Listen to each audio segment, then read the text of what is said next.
Assalamualaikum sahabat tani jernang Indonesia.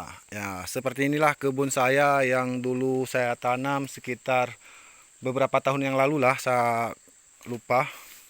Dan ini kenapa jernangnya sangat rapat-rapat. Ini kalau bisa kita bilang ada 1,5 meter dari batang yang pendek ini dengan batang yang besar. Ini dulunya saya tanam jernang ini asal-asalan. Jadi pas sudah berbuah ya seperti ini. Buahnya memang hitam pekat, tapi ini jernang aspal. Ini jernang aspal. Dan ini kenapa saya tanam lagi? Inilah yang jenis Dragon Blood. Kalau ini udah besar nanti, ini udah berbuah, yang itu kita tebang. Nah, ini udah saya tambahkan yang jenis Dragon Blood. Makanya untuk sahabat tani jernang Indonesia, kita tidak boleh menanam jernang asal-asalan. Nah, dan itu sudah berbuah di sampingnya, dan ini udah saya tanam yang lain. Ini karena kenapa? Itulah seperti saya bilang tadi, kualitas yang tidak bagus itu saya ganti dengan yang Dragon Blood.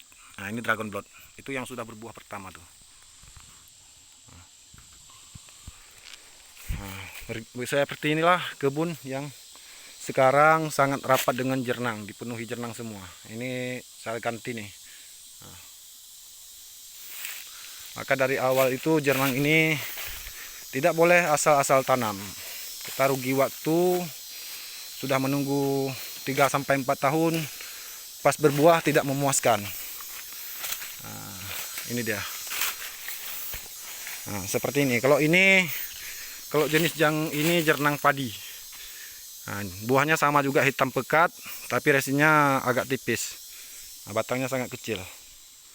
Nah, ini lagi nih. Udah pada keluar jantung, dan itu udah saya tanam Dragon Blood, itu masih pendek.